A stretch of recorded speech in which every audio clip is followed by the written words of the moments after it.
Okay students, இப்போ வந்து நம்ம என்ன பார்க்கலாம்னா, அதாவது தக்ஷிணி கதாயம் இருக்குல்லம்மா, தக்ஷிணி கதாயம் அதில் வந்து ஸ்டோரிஸில் நம்ம ஒரு தேர்ட் ஸ்டோரி நூறு நிசா அப்படின்னு சொல்லிட்டு ஒரு ஸ்டோரி இருக்குது. அதை நம்ம படிக்கலாம். ஓகேவா? அதாவது பிரஸ்துத் கஹானிக்கு லேखक வந்து ரைட்டர் வந்து யாருன்னா கூப்பா ராஜகோபாலன். புரியுதாம்மா? நூறு நிசா அப்படின்ற கதை எழுதினவர் யார்? ராஜகோபாலன் தான் எழுதியிருக்காரு. ஆத்துனிக் தமிழ் கதா சாகித்யக்கு அதாவது கர்நாதரும் மே உஸ்கா நாம் உல்லேக் नहीं है. புரியுதாம்மா? ஆதுனிக் தமிழ் கதை இருக்குல்லம்மா, அதாவது மாடர்ன் தமிழ் ஸ்டோரிஸில் பார்த்தீங்கன்னா இவரோட நேம் வந்து ரொம்ப குறிப்பிடத்தக்க ஒரு நேம் இவர் ராஜகோபாலன். புரியுதாம்மா? அதாவது उनकी कहानियों में मानव जीवन की विभिन्न पहलुओं और यथार्थ चित्रण मिलता है. அதாவது வாழ்க்கையில் வந்து நம்ம லைஃப்பில் வந்து ஹியூமன் லைஃப்பில் எப்படி இப்படிலாம் வேறு நிறைய ஸ்டேஜஸ் இருக்கு இல்லையா, அந்த ஸ்டேஜஸ் அதுக்கப்புறம் அதனோட யதார்த்தம் அதை வந்து சித்திரம் பண்ணியிருப்பார். நல்லா அழகாக வந்து தெளிவாக எழுதியிருப்பார் இவரோட கதையில். உன்கி யக் நூறுநிசா நாம கஹானி வந்து பிரதம் கஹானி. இது வந்து கதை. புரியுதாம்மா? இவரோட ஃபஸ்ட்டு கதை தான் நூறுநிசா. யக் மணிக்கோடி அதாவது மணிக்கோடி நாமக் பத்திரிகா மே 1926. புரியுதாம்மா? 1926, அதாவது 1926 மணிக்கொடின்ற ஒரு பேப்பர் வந்ததுமா. இது ஃப்ரீடம்க்கு முன்னாடி இருந்தது பொழுது பிரகாஷித் பப்ளிஷ் ஆகிருக்கு. அதில் வந்து பிரசுத் கஹானி பி உன்கி ஷைலிகா சுந்தர் நமூனா. அதாவது இந்த நல்ல ஒரு கதை எழுதுறதுல ஒரு அருமையான நடை அவருக்கு இருக்குது, அந்த கதாசிரியருக்கு. நூறு நிசான்ற கதாவஸ்து. இப்போ கதையை பற்றி நம்ம பார்ப்போம் சிம்பிளாக. அதாவது லேखक வந்து சுதந்திரதா ஆந்தோலன்மே சக்ரிய பாக் லேத்தே தே. இவர் வந்து ஒரு ஃப்ரீடம் ஃபைட்டர்மா. இவர் வந்து ஃப்ரீடம் ஸ்ட்ரகிளில் வந்து இது எழுதியிருக்காரு, பார்ட்டிசிபேட் பண்ணியிருக்காரு. அப்போ ஏக் பார் நமக் சத்தியாகிரக ஆந்தோலன்மே உப்பு சத்தியாகிரக ஆந்தோலன் நடந்தது. அப்போ வந்து பாக் லேने का कारण उनको जेल जाना पड़ा. அவர் ஜெயில் காமிச்சிட்டாங்க. அப்போ जेल से मुक्त होकर वो घर लौटे हैं. அப்போ ஜெயிலேருந்து அவர் ரிலீஸ் ஆகி வீட்டுக்கு வராரு. उस समय एक डाकिया आकर उनको एक पत्र. அப்போ வந்து ஒரு போஸ்ட்மேன் வராரு. அப்போ வந்து ஒரு போஸ்ட்மேன் வந்து அவருக்கு ஒரு லெட்டர் ஒன்று கொடுத்து போகிறாருமா. लेकिन उस घर में अकेले रहते थे. அவர் வந்து லேखक வந்து उस घर में अकेले रहते थे. அந்த ரைட்டர் மட்டும் அவர் தனியாக இருக்கார், வேறு யாரும் இல்லை வீட்டில். அப்போ उनकी शादी भी अब तक नहीं हुई थी. அவர் கல்யாணம் ஆகலை அப்போ. புரியுதாம்மா? इसलिए उनको ஆச்சரிய होता है कि அதாவது கிஸ்னே உசே பத்திர பேஜா. அவருக்கு ரொம்ப ஆச்சரியமாயிடுச்சு, யாருமே எனக்கு இல்லை, எனக்கு யார் லெட்டர் அனுப்பிச்சது அப்படின்னு அவருக்கு ஆச்சரியப்பட்டிருக்காரு. इसलिए वे அதாவது உத்சுகதா சே பத்திர கோல்கர் படுத்தே हैं. புரியுதாம்மா? ஆச்சரியமாக சந்தோஷமாக அவர் படிக்கிறார், அந்த லெட்டரை ஓப்பன் பண்ணி படிக்கிறாரு. அப்போ பத்திர உன்கே சஹபாட்டி குலாம் காத்திற்காக. புரியுதாம்மா? அது வந்து அவன் சஹபாட்டின்னா அவரோட friend Ghulam Kadir, school days friend. அவர் குலாம் காத்திர் அவர் பேர். அவர் எழுதியிருக்காருமா லெட்ரு. அது வந்து வகு உஸ்கி ஷாதிக்கா அதாவது நிமந்திரன் பத்திரம். அந்த லெட்டர் என்ன நிமந்திரன் பத்திரம்னா இன்விடேஷன் கார்டு. அது அவர் கல்யாணம் யார்? குலாம் காத்திருக்கு. அப்போது उस पत्र में गुलाम कातिर की बहन नूर निसा के बारे में भी उल्लेख है. அப்போது இந்த கதையோட டைட்டில் வந்து நூறு நிசா இல்லையா? நூறு நிசான்றது வந்து குலாம் காத்திரோட சிஸ்டர்மா, சின்ன சிஸ்டரு, छोटी बहन. அப்போ उस पर அதாவது இந்த பத்திரத்தில் இந்த லெட்டரில் வந்து குலாம் காத்திற்கு बहन नूर निसा के बारे में उल्लेख है. அவரை பற்றியும் ஏதோ ஹிண்ட்ஸ் எழுதியிருக்கு. பத்திர படுக்கிற லேखक வந்து புராணி யாதுமே डूब जाते हैं. அந்த லெட்டரை படித்த உடனே அவர் அப்படியே ஒரு பழைய நினைவுக்கு போயிடுறாருமா.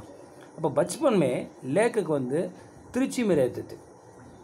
சின்ன வயசாக இருக்கும்போது, குழந்தையாக இருக்கும்போது, பள்ளி பருவத்தில் அவர் வந்து திருச்சியில் இருக்கார். தப்பு உன்கே சாத்து குலாம் காத்திர் பி படுத்தா தா. குலாம் காத்திரும் அவர் கூட தான் படிக்கிறாரு. தோனோமே கஹரி தோஸ்தி थी. ரெண்டு பேரும் நல்ல திக் ஃப்ரெண்ட்ஸு, அல்டிமேட் ஃப்ரெண்ட்ஸாக இருந்திருக்காங்க. एक बार वर्ग में लेखक ने गणित का एक सवाल हल कर रहे थे. அப்போ ஒரு முறை மேத்ஸ் கால்குலேஷன் பண்ணிகிட்ருக்காரு. அப்படி போட்டுட்ருக்கும்போது ஒரு சம் போட்டுட்ருக்கும்போது பாஸ் பைட்டா குலாம் காத்திர் உன்கே ஜவாபோं को नकल कर रहा था. அப்போ பக்கத்தில் குலாம் காத்திர் இருந்தார். அவர் வந்து அப்படியே என்ன பண்ணாரு, காப்பி பண்ணிடுறாரு எல்லாத்தையும். இவர் போட்டதெல்லாம் அவர் காப்பி பண்ணிடுறாரு. उन दोनों की जवाबों को देखकर अध्यापक ने सोचा कि लेखक ने गुलाम कातिर की नकल की. அப்போ ரெண்டு பேப்பர் ஒரே மாதிரி இருந்தது. அப்போ டீச்சர் என்ன நினச்சிட்டு இருக்காருன்னா, இது வந்து குலாம் காத்திர் பார்த்து இவர் எழுதிட்டாரு அப்படின்னு சொல்லிட்டு என்ன பண்ணார், इसलिए उन्होंने लेखक को खूब पीटा. நல்லா போட்டு ரொம்ப அடிச்சிருக்காரு. யாரை? லேखक அந்த ராஜகோபால் அடிச்சிருக்காரு நிறைய.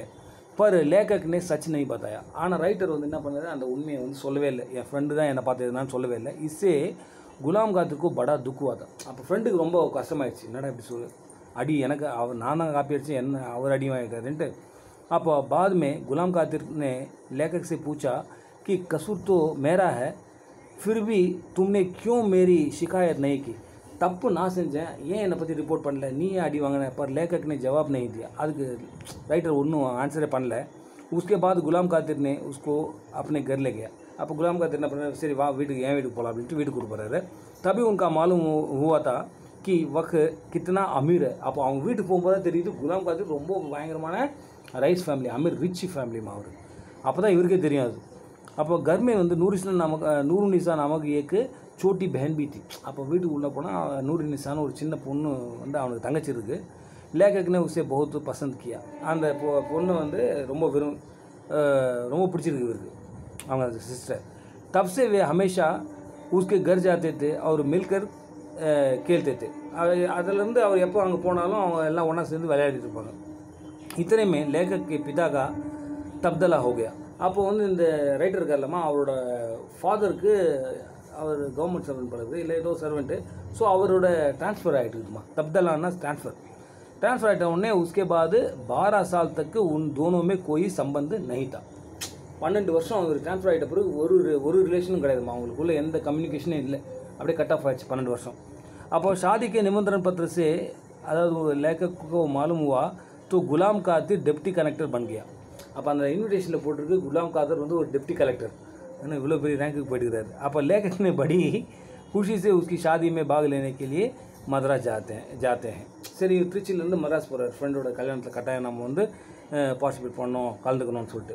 அப்போ वहाँ से वे अपने मित्र और उसकी माँ से मिलते.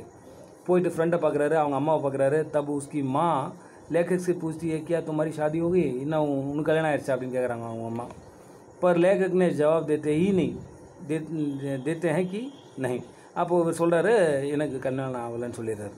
அப்போது लेखक வந்து मित्र की बहन नूरुन्निसा से मिलना चाहते हैं. அவர் அவங்க சிஸ்டர் போய் பார்க்கணும்னு ஆசைப்படுறாரு. उस दिन अंधेरे में नूरुन्निसा लेखक के पास आती है और एक पत्र देकर चली जाती है. அப்போ வந்து அவங்க சிஸ்டர் என்ன பண்ணுறாங்க, நூருன்னிசா ஒரு இருட்டான ஒரு டைமில் அவங்கக்கிட்ட வந்து ஒரு லெட்டரை கொடுத்துட்டு போயிடுறாங்க வேகமாக.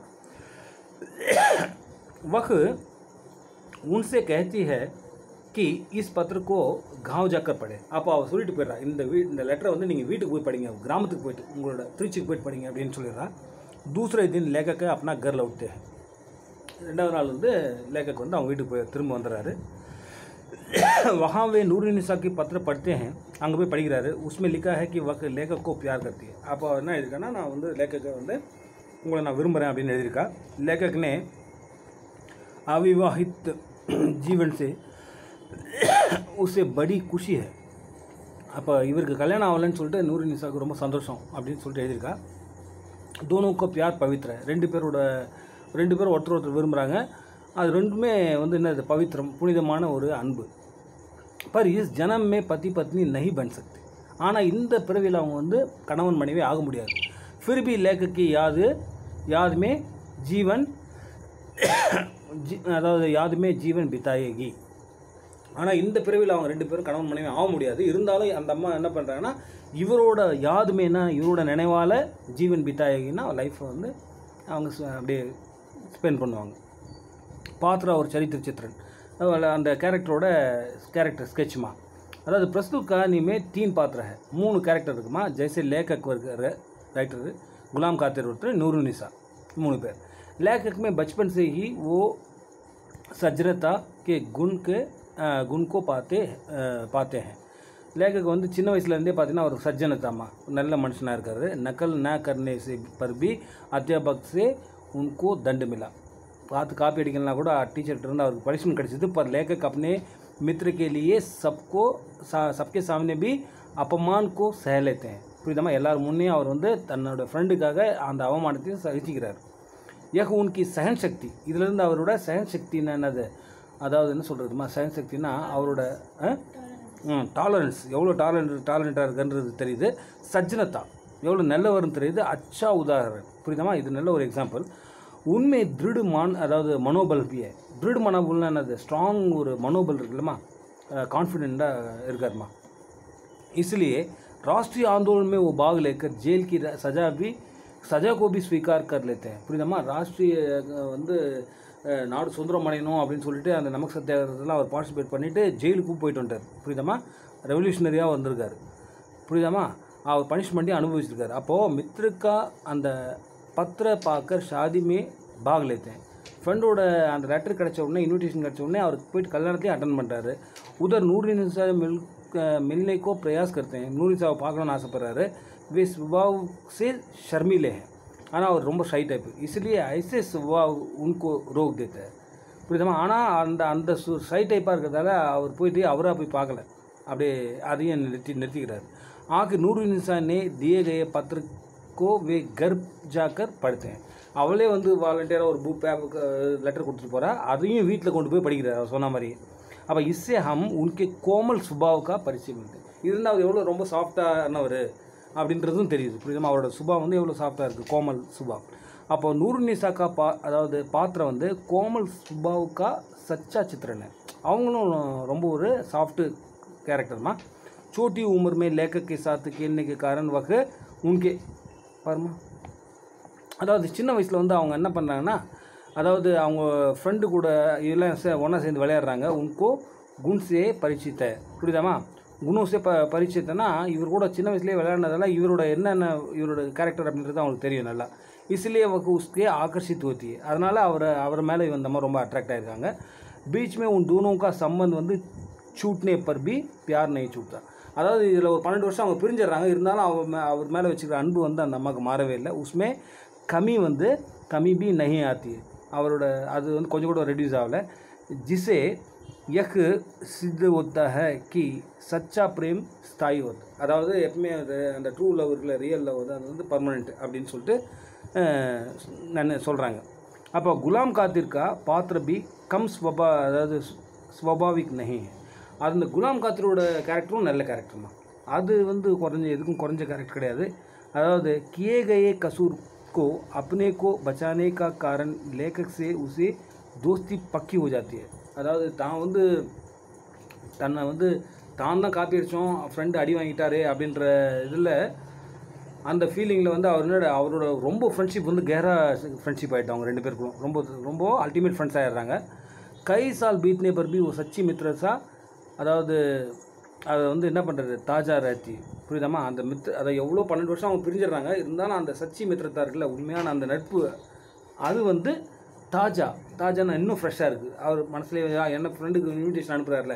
மறக்காமல் इसलिए वह लेखक को अपनी शादी में निमंत्रण पत्र भेजा அது அந்த ஃப்ரெண்ட்ஷிப் மனசுலேயே நினச்சிட்டு இருக்கிறதால தான் அவருக்கு கல்யாண பத்திரிக்கை அவர் அனுப்பி வைக்கிறார் इससे हमें उसकी स्वाभाविकता का परिचय मिलता है இதிலிருந்து அவரோட சுபாவம் நமக்கு தெரியுது நல்ல சுபாவம் அப்படின்னு புரியுதாமா அப்போ உத்தேசிய அவர் शीर्षक அதாவது இந்த இதை முடிக்கிறான் அதாவது என்ன कंक्लूशन கடைசியாக अर्थात प्रस्तुत कहानी के द्वारा लेखक ने यह प्रकट करना चाहते हैं कि प्रेम पवित्र भावना है அதுலேருந்து என்ன சொல்கிறாங்கன்னா அன்புன்றது ஒரு புனிதமான ஒரு இது அப்படின்றத சொல்ல வர்றார் இந்த கதையில் அதாவது வந்து ஜாதி தரம் பாஷா रीति रिवाज आदि को नहीं देखता है இப்போ ஆக்சுவலாக அந்த அம்மா நூறு நிசா இல்லையா அவங்க முஸ்லீம்மா இவர் வந்து ஹிந்து இல்லையா அதனால் சொல்கிறார் அது வந்து அன்பு அப்படின்ற உண்மையான பவித்திரமான அன்பு வந்து ஜாதி தர்மம் மொழி रीति रिवाज நம்மளோட கல்ச்சர் இதெல்லாம் பார்க்காது ஆதிக்கோ நஹி தேக்தா அப்படின்னு சொல்கிறாரு वह வந்து मनुष्य के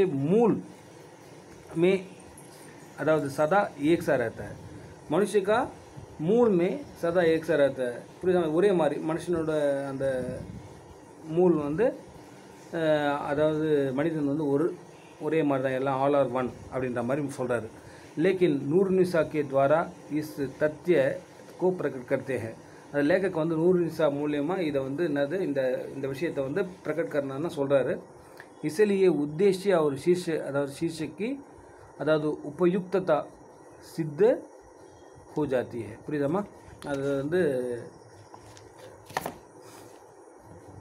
இந்த கதையில் வந்து அதான் புனிதமான அன்பை பற்றி அவர் எழுதியிருக்காருமா பாஷா शैली லாங்குவேஜோட ஸ்டைல் புரியுதாமா லாங்குவேஜ் எப்படி இருக்குன்னா வந்து कहानी होने पर भी कहानी की भाषा வந்து शैली अदावद अत्यंत सरल तथा அதாவது சரஸ் है புரியுதாமா ரொம்ப ஈஸி லாங்குவேஜில் ரொம்ப என்ன சொல்கிறது ரொம்ப என்ன ஈஸி லாங்குவேஜில் எழுதியிருக்காரு புரியுதாமா நல்ல நடையில் எழுதியிருக்காரு ஸ்டைலாக எழுதியிருக்காரு और घटनाक्रम को रोचक पूर्व बनाने के लिए उसका बड़ा हाथ है அதாவது घटनाक्रमனா நான் ஒவ்வொரு இன்சிடெண்ட்டாக அது கரெக்டாக ஸ்க்ரீன் ப்ளே சொல்கிறாள்லம்மா घटनाक्रम அதாவது நெக்ஸ்ட் அடுத்த இன்சிடெண்ட்டை வந்து ஒரு ரோச்சக் இன்ட்ரெஸ்டிங்காக சொல்லியிருக்காரு எழுதியிருக்காரு அதில் வந்து அவரோட அந்த ஸ்டைல் ஆஃப் ரைட்டிங்கில் வந்து உஸ்கா படா ஹாத் है புரியுதாமா கதை ரொம்ப அழகாக இருக்குது படிக்கவும் ஈஸியாக இருக்குது इससे पाठक की அதாவது உத்சுகதா பராபர் பனி ही नहीं பல்கி